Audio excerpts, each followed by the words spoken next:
Yo, what is going on, Googlers and YouTubers? It's your boy Henry, and I am back at it again with another review.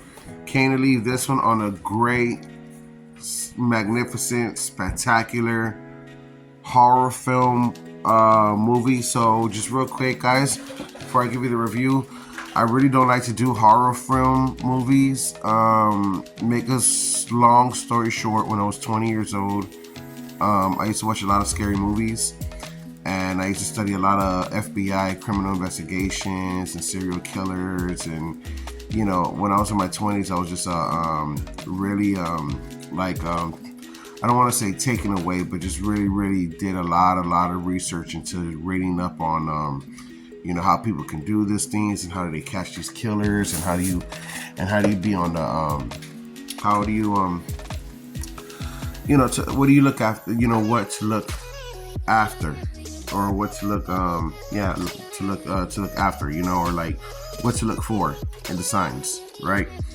So when I was younger, I used to watch, like I said, I used to watch a lot of horror movies too as well.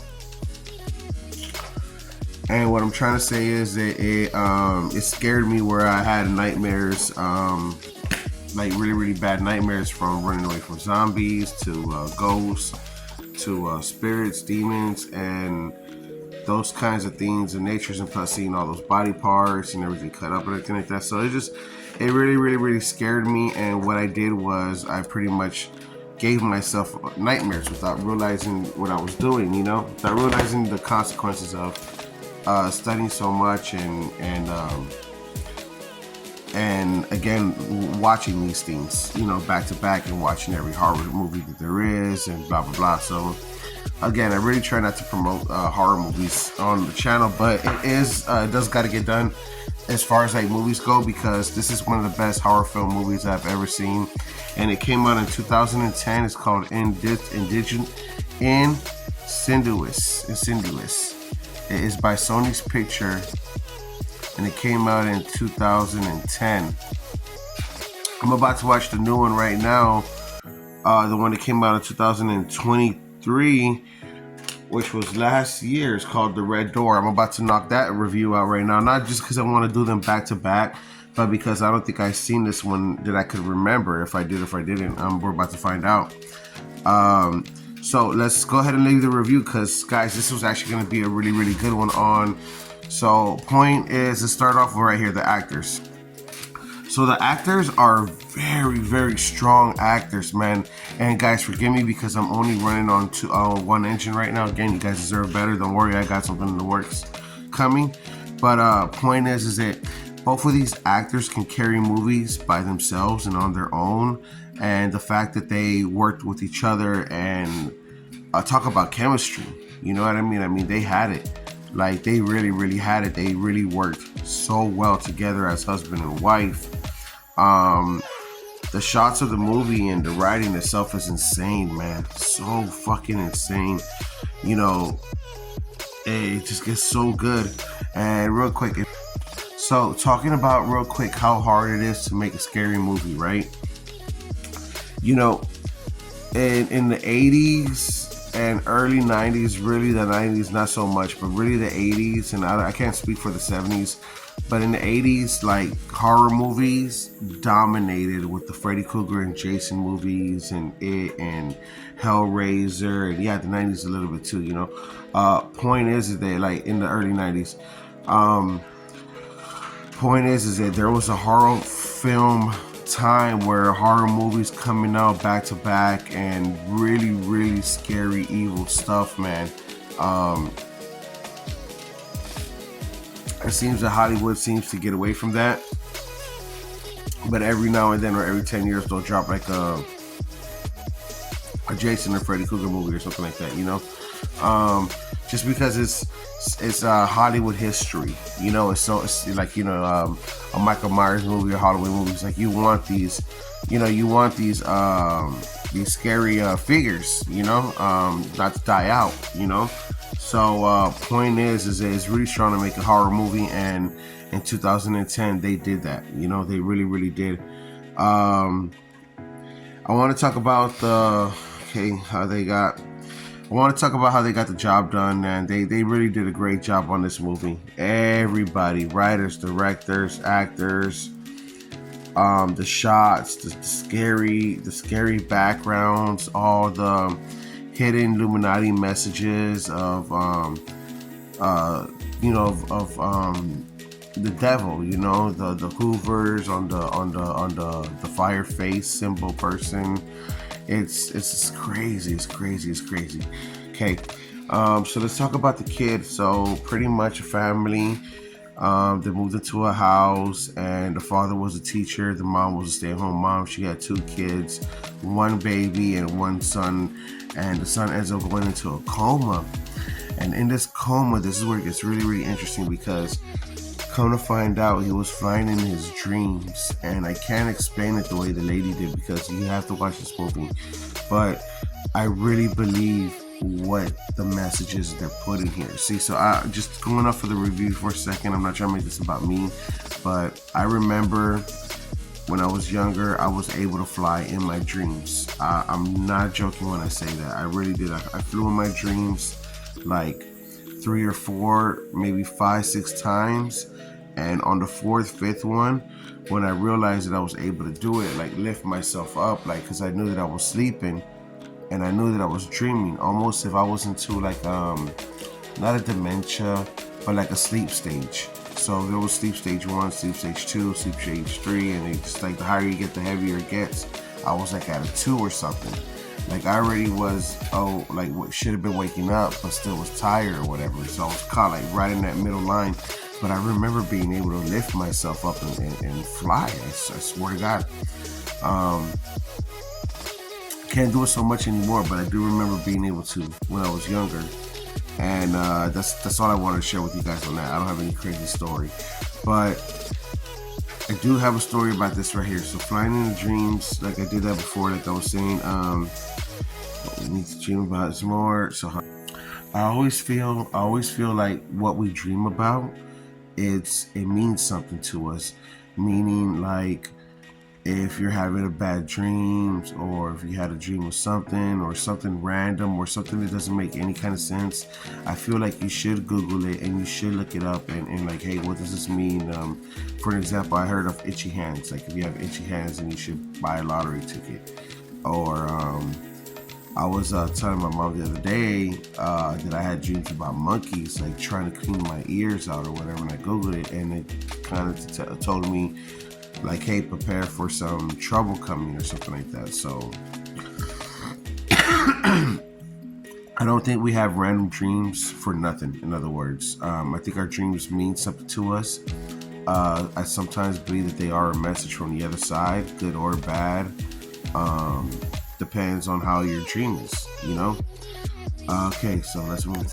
One thing I do want to talk about, and that I'm not really ready to share, is so in the movie there comes a scene where the mom is downstairs and she has the baby upstairs, and there's a baby monitor, and you can hear voices coming out of the speaker of the monitor. So I'm not ready to share this just quite yet, but make a story short, I've heard these things before. And I'm telling you, when I say I've heard them as clear as day, like as loud as I'm talking to you, it's not a joking matter. It's really scary when you hear voices. So being under the influence for sure, but point is that I notice that when you are under the influence, this does happen, where your ears seem to I'm gonna speak like real blunt right now, like turn up the volume, or like turn up through the senses, like you're literally turning up your senses, like, oh my god, like if I wanted to hear something from way over there, I could, kind of a thing. That's the way it kind of works. So it's really interesting. When I saw that, I was like, fuck, man, that is so fucking scary. Because if you tell somebody, or if you ask somebody to listen to what you're hearing, no one's gonna hear it, just you. So it is terrifying. Like, it is really scary. And she heard the demon in the nursery of her baby. Excuse me. Excuse me, my bad about that. She heard the demon in the nursery of her baby room, you know, so it's pretty scary. I know that there's demons.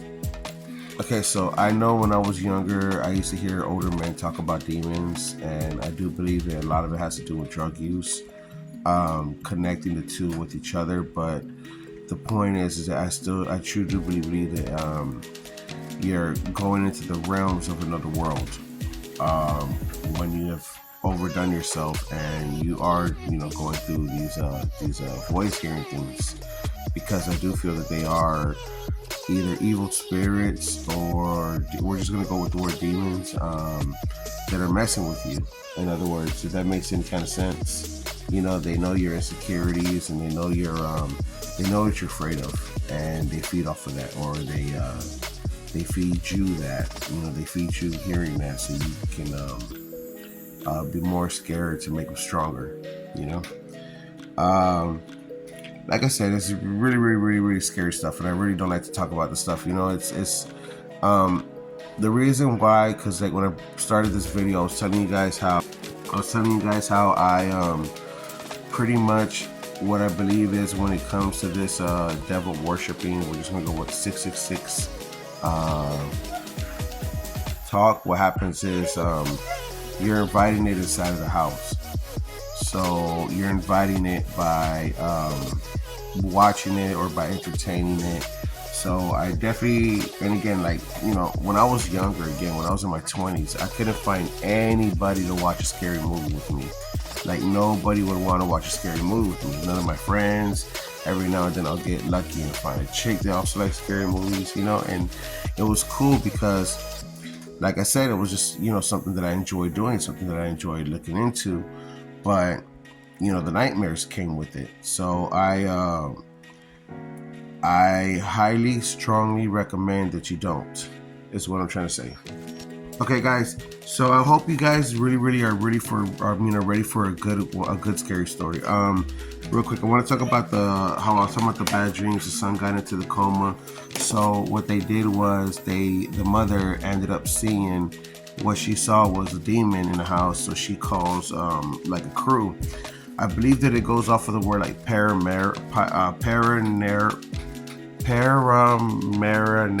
what the fuck am I trying to say? Paranera, a crew. And they come to your house and they set up all these cameras with these light bulbs and they try to catch ghosts on film. Now, guys, I'm telling you, this is going to get really, really scary, and it's going to be some G shit, like real G shit. Okay. My best friend, one of my best friends, Ducky, his name is Ducky Daniel or whatever. He once upon a time was working at a security office, right? And he was doing security for a hotel room overnight. And I swear to God, guys, my boy grabbed his cell phone out and recorded the videotape. And what he recorded was a ghost walking the hallways and going into a room. I shit you not. You know, I'm ready to back it up. In other words, if you can Facebook his Facebook Daniel Santos, you'll find it on this video. You know, it's my best friend, one of my best friends. So you have mutual friends through Facebook and whatnot, but the video's there. It's my point, and that's real evidence. You know, I asked him, did he mess with it? I asked him, did he edit it? This and that. He's like, no. And he's like, I swear to God, dude, I freaked out. And he goes, I probably worked there for like a week or two or whatever. And I was just like, man, you know what? Fuck this. You know, like, what am I doing? So interesting stuff, real scary stuff. But that's one story. Okay. Second story is right here. Is this right here? My homeboy Robinson, in Pensacola, Florida, like up north, right? Florida. He was telling me that he was with his friends and they were all going through the woods, and you know, when people hang out, and especially in groups like that, so supposedly they're not afraid of, you know, going to the woods or going between the woods, going between the trees, because a lot of people go out there to drink, smoke, and fuck, you know. So it's whatever. Point is that my homeboy went out there and he was telling me that, like, yo, he was hearing something following them. So out of nowhere, he just turns around with his cell phone and caught some pictures. And I swear to God to you, I swear to God, he showed me this, and I seen it with my own eyes. And I know when it's real and I know when it's fake. But as you can see in the picture, and as you zoom in and open it up, there's a picture of a soldier. I mean, there's a soldier in a ghost form, but it's a soldier, and he has a army helmet on, and it looks like a soldier from like 1970s, 40s, 60s, some shit like that, like way back in history. You know, by the size of the helmet and by the way he looked, and you know, I swear to God, I'm not making this shit up. So you can catch ghosts on camera for sure. You know, and it's a real scary thing to say out loud, but I absolutely believe it. You know, so that's why I don't like to. I don't want to say take pictures, because I do enjoy taking pictures, but that's why I don't know. I always believe like this. I've always believed this in spirits and demons. Like I said, you know, you don't invite them in, so it's best not to communicate or talk to them. But I definitely respect them, you know. And anytime I've ever been alone or felt that something was watching me, I've always knew that it was there, but I just never looked with my own eyes, because I don't want to see those things. You know, I can feel it. I know it's there. In other words. So we covered that one right there. The house is a little bit too big for my liking, but guys, man, I'm gonna let you go. I took out way too much of your time on this great movie. You know, really is a great movie. Guys, I hope you guys enjoying the review. Don't forget to Google, like, follow, subscribe. Please press the subscribe button. It helps more content coming on the way. Keep on coming and keep on coming. All right, guys, peace.